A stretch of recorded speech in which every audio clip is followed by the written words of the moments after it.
Jamhire mon bandiraɓe sehlaɓe heɗotoɓe radio Jowol Sare hande ko jamma altini hawri sappo e ɗiɗi lewru janvier hitande ujunnaji ɗi nogas jeegom habruji mon ɗemgal Pulaar tumnadi kadi ko yalti ummade toon to New York hono kamɓe immigration ene wayno ɓe nangue e kiiɗe hono neɗɗo goto liggotono toon to mairie ɗum noon ma en keɗo kadi konnguɗi gummiɗi toon to kamɓe mairie e kamɓe gouverneur mo New York. Habruji men États-Unis hande toon to Washington walla toon to New York juge goto fédéral kañum hoore mum wonde ko Donald Trump laamu muɗum weeli luwa ɗum noon nde dartini kalisa pannoɗe projet ji kewɗi. Habruji men États-Unis cakkitortoɗen ko toon to Chicago e Minneapolis ene wayno ko ardiɓe toon justice porti plainte kanko Donald Trump sibabude immigration nangi yimɓe taw ko américain ji. Habruji men international ko tiiɗo goto toon to Mauritanie ene wayno ko mayni jokkodire Abdourahmane Guisse sibabude caɗele gonɗe toon to Nere Walo hakkude joom guese en e joom guelol ko ɗum on titre joni ɓuuri mawnude oɗo journal ma en gartu joni jañoɗen hen.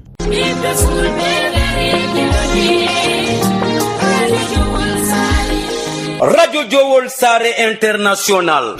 dole lingu gondia kono dole radio Jowol Sare ko hettuyankoɓe mum Amérique, Asie, Océanie, Europe, Afrique no keɗo radio Jowol Sare International.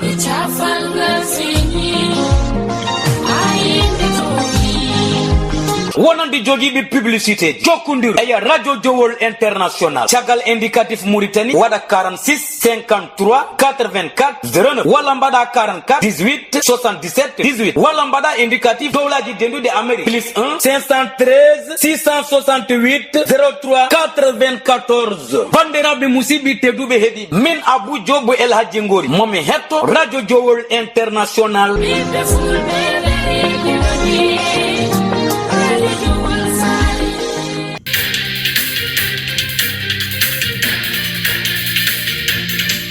kabaruji mon e ɗemgal Pulaar e dande musidɗo mon Ama Touré. Bandiraɓe sehlaɓe heɗotoɓe radio Jowol Sare toon to New York tugnade kadi ko yalte kikiɗe walla ñalawma goto liggononoɓe toon to mairie New York ɗum noon gardini kanko Zohran Mamdani ene wano yihino toon to bureau immigration toon Beth Page ɗum noon woni koye kawni Nassau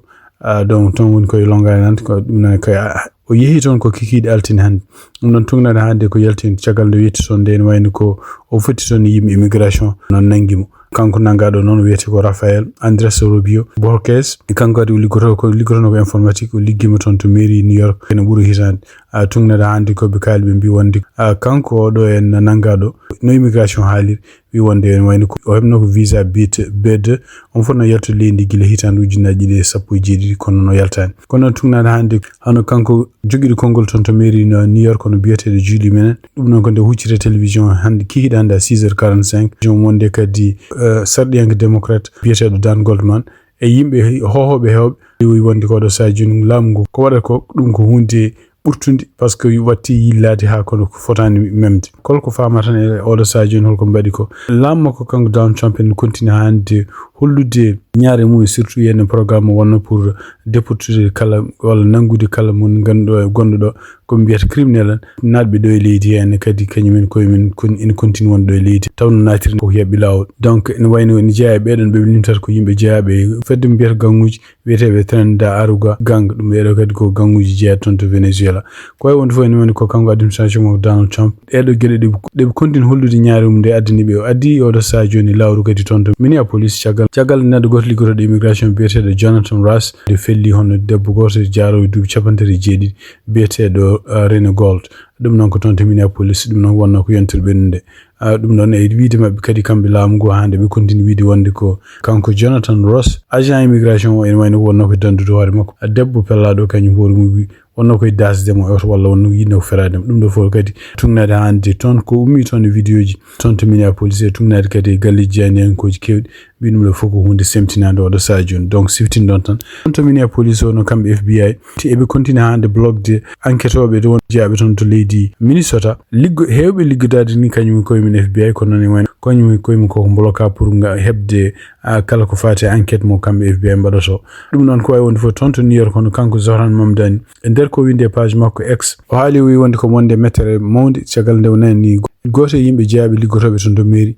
nangama toon to Nassau County nangi ɗumen taw yimɓe je liggotoɓe immigration oɗon noon ko jeyanno tan pour rendez-vous rendez-vous ji immigration taw normal ɗum ɗo fof noon holli tan ko kamɓe laamu Donald Trump e ngoni ko yande e ngoni koye continue hande ɓe jana e démocratie mo leydi ndi e démocratie en wuro New York kadi en bonnude valeur uji mabɓe kamɓe américain donc kanko Zohran Mamdani omo ɗaɓɓi ko yacci hono kanko oɗo nangaɗo yo woppite hono joguiɗo toon to konngol toon to mairie to New York kadi hono kanko biyeten menen e nder page mo windi kadi o wi wonde koye oɗo sadio mbeɗa mbaɗa hunde foof ɓe mbawi wadde pour beele mbawa hisnude goppirgol makko ko yacci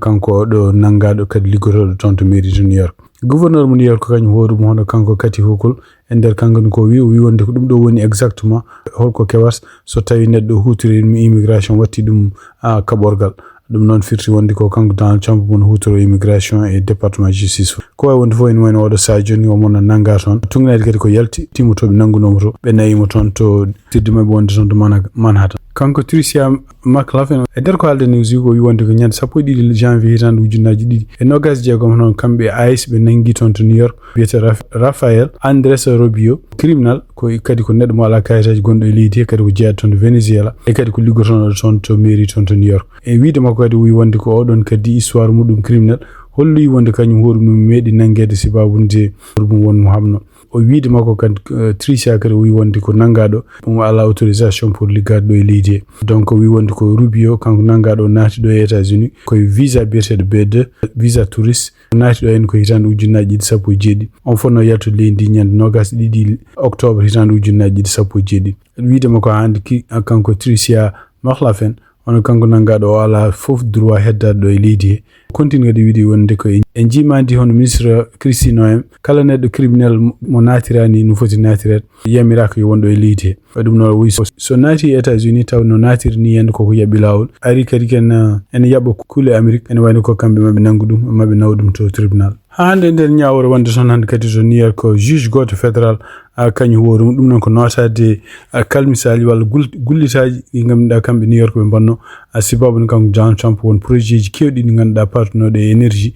toon to New York ko dartini ɗum ɗiɗon ko dartini ko fof noon ma abboye milliard uji jeetati e ñawore nde ƴefti hande kanko juge biyeteɗo Amit P Mehta ɗum noon o haali o windi kene won sappo e jeeɗiɗi page ɗiɗon page ji fof wi wonde ko oɗo sa joni kala nde ganduɗa kanko Donald Trump projet ji ɗi o dartini ɗum noon kene abboye milliard uji jeetati projet ji ɗi kadi taw kanko hoore makko joofi tan ko leyɗele démocrate en o ɗum ɗon ko hunde ko viol de loi ɗum noon e wayno ko yamiri kanko juge o limti wonen projet ji kene abboye nogas jeetati million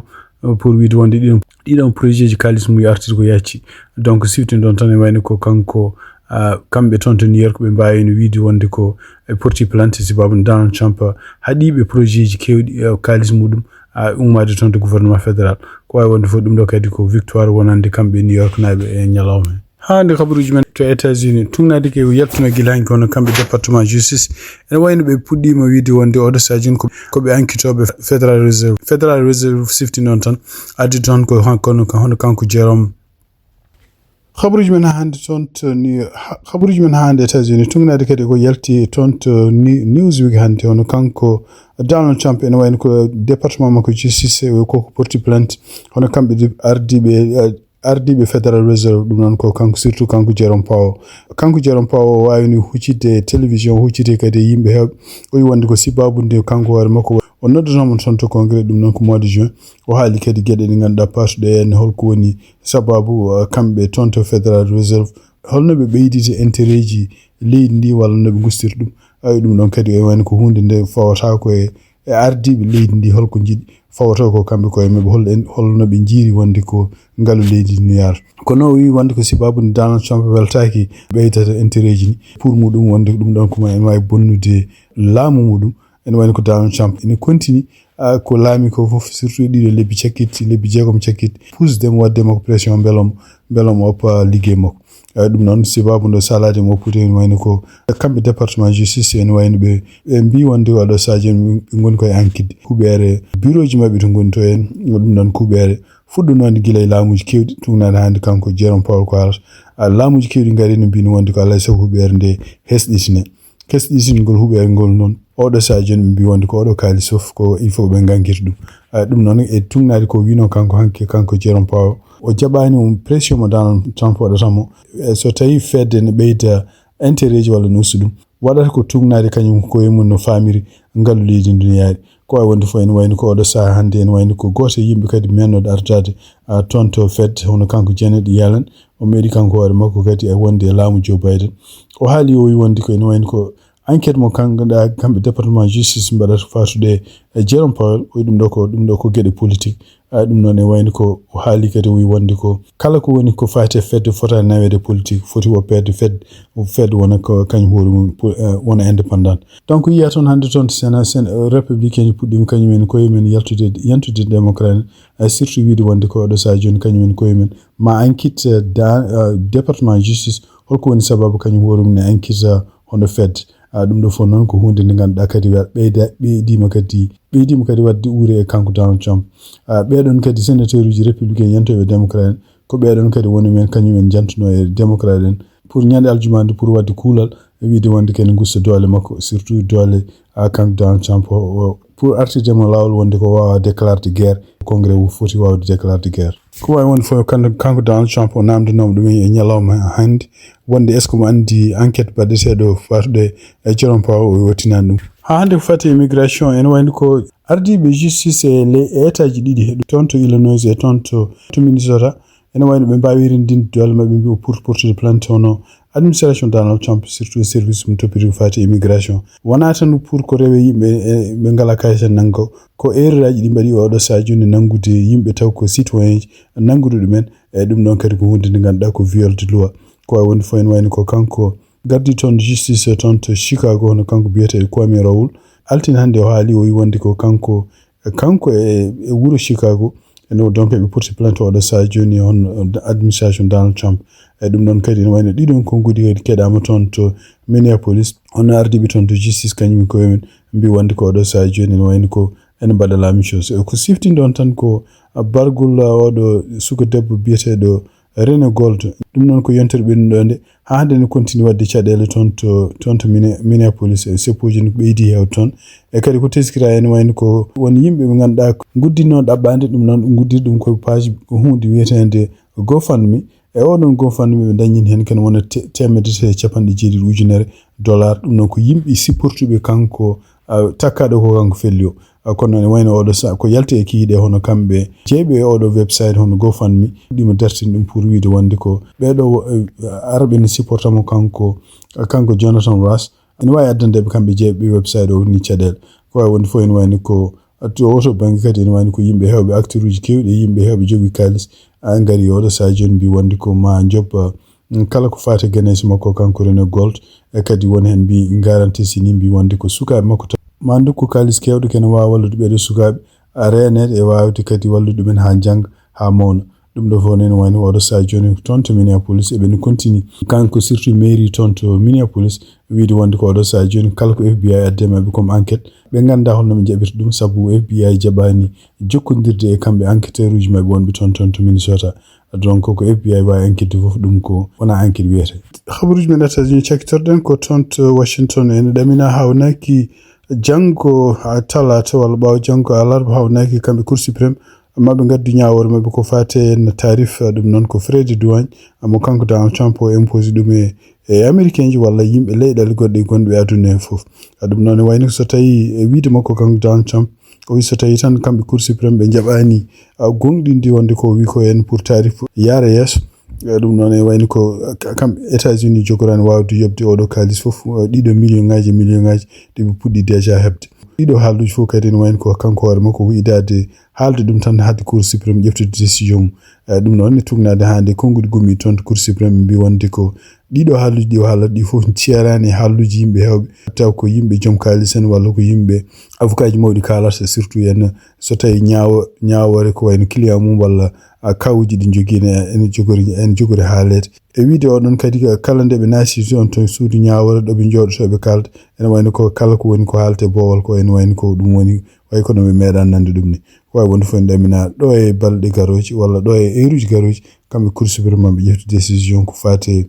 frais de douane ko kanko Donald Trump o ƴefti e laamu makko wadde pinir won leyɗele won surtout ɗo e aduna e surtout kadi e waylude gueɗe kewɗe ɓarɗe business aji no no kibiranno kaaki ummade caggal leydi walla no neldiranno caggal leydi khabruji men international hay so seeɗo toon to Mauritanie toon to nere walo ene wandi ko caɗele mbaɗino hakkude joom guilluɗen e joom guesen ɗum noon ma en ketto hono Abdourahmane Guissé tawta kaɗon haala yettima toon to tribunal Abdourahmane Guissé bisimilla Assalamu alaikum bandiraɓe musidɓe tedduɓe heɗotoɓe radio Jogol Sare hande ko altine 12 lewru janvier 2026 oɗo saaha foof waɗino haala hakkude wuro nere walo e joom gueloɗi en hande noon haala ka yettima to tribunal joni so Allah jaaɓi ma en jokkodir goto e tawtornoɓe haala ka Amadou Kane mi salminima ɗo e nere walo gonɗen haalaluji ɗi eɗi keewi nde o yeehi o porti plainte makko kanko joom gueloɓe o ɓe nodda gendarmerie ɓe nooti toon kamɓe yimɓeɓe ɓe gari brigade gendarmerie commandant brigade o wi yoɓe jawtu to préfet nde ɓe jeehi to préfet wiɓe ko kañum ala ko wawi haalde tawde brigade gendarmerie waɗani rapport muɗum manam waɗani cimtol muɗum waɗa PV muɗum e ko faati haala ka janggo mum ɓe noddita nde ɓe dutti kamɓe ɗiɗo kala ɓe ketta woni ndeno fourriére o e kanko gaddunoɗo ngeloba o ɗo kettaɗo brigade gendarmerie ɗo commandant brigade o ƴetti ɗon yimɓe wi yo yimɓe ngar jaada e mum to guese to enen foof ko hen gondunoɗen ɓe gaddude kadi vétérinaire o ƴeewi ngeloba ba taw ƴeewno ngeloba ba ɓe mbaɗi koɓe mbaɗanno haɓe gayni ɓe ɓenni ɓe payi to guese to kanko commandant brigade o nde o ɓennide mabɓe haa to guese to min jaade makko min jetti o holla bonande nde o yi bonande nde o foti ɗum nde o fonno bonande nde ene waɗi kadi petti geloɗi e nder guesa he o ƴetti petti geloɗi ɗi kanko hoore makko on fisitireɗi jungo makko omo ƴeewa beele ko ɗi ɓooyɗi walla ɗi ɓooyani o tawi ala ɗi gona ɓooyɗi manam ko ɗi caɗɗi tan firti koye ɗen dumunnaji ko nden geloɗi ɗi gari ɗon e on saaha kanko commandant brigade o nawi ɗum o foti nde ɓe gaynuno rapport mabɓe e neldi préfet rapport mabɓe mataw yimɓe noddita hande ngari nde ɓe garno ɓe tawi ɗon préfet ɓennini dossier o to tribunal ɓe ɓenni ha tribunal to nde ɓe jetti kanko procureur o nde ɓe naati nder o wi yoɓe jaa ɓe jooɗoyo ha nde o noddiɓe kala e o saaha ko ɗon ɗum yarata taw ala foof noon ko hisɗi hen taw so wona ko ɗo yarata. Abdourahmane Guissé radio Jowol Sare. Abdourahmane Guissé a jarama.